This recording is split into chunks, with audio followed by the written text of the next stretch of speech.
Neptune and Saturn retrograding in Aries. This is massive because these two planets they're almost conjunct and they will not come together and fuse together until late February of 2026.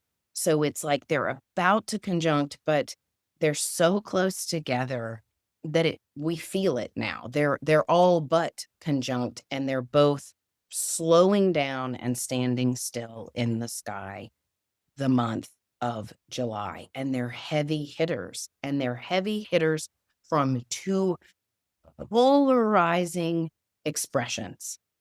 Saturn is about foundations and building things and infrastructure, day to day routines, policies, planning. It likes tangible, it likes real, it likes productivity, it likes strength and maturity. Neptune is etheric, it's mystical, it's foggy, disorienting, dissolving, it's otherworldly, it's creative and loving in the most divine sense. It can also be crazy making because it's so foggy. So when these two planets of opposing forces come together, it's quite interesting because Saturn wants to build and Neptune wants to dissolve. So if you're feeling it already, which I have been deeply feeling this, the best course of action is to let it play out. See what is being deconstructed in you and what you're no longer available for, what you can surrender to, and then also what feels true in your accomplishments, your duties, your responsibilities, Saturn, and what is being dissolved so you feel that sense of truth. This is an opportunity together when these planets fuse, and they're both in Aries, which is about courage, individuality, our own sense of independence, our personalities, how we express ourselves in day to day life. These two planets are saying, can you build what your soul dreams of without pushing, driving, grasping, or escaping?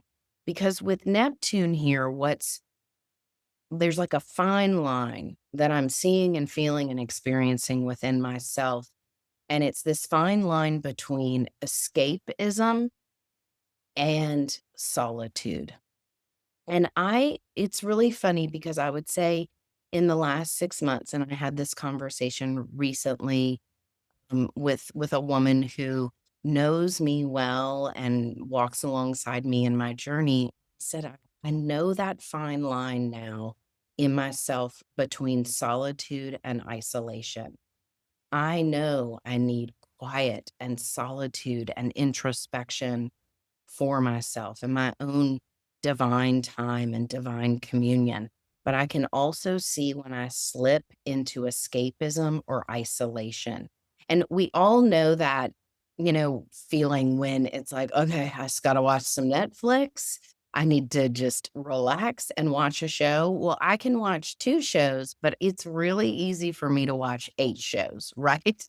And we've all done it. And I'm all about a good binge, but sometimes I can see myself, like, just wanting to be lost and not wanting to be found, and I know that fine line where that becomes unhealthy, and it's also where I say no to social engagements because I need my quiet time, and where can and have the energy to say yes, and finding that balance between my solitary and my divine communion, and then my external engagement. So pay attention to that because this theme it's like an arc between now and March of 2026. It's going to come in and out, paying attention to your stillness, your aloneness, your solitary time, your divine time,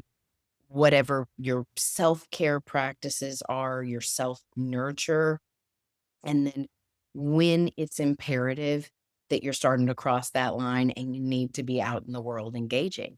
Now, some people may have the reverse of this, and so I wanna touch on it for those extroverted extroverts that are doers and going and busy and running.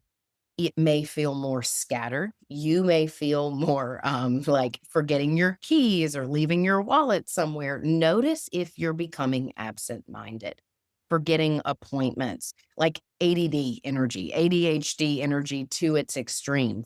So that may be another experience out there where it's like you're going and doing and you have a ton of stuff on your plate, but it's like multitasking, doing a lot of things and not doing them very well.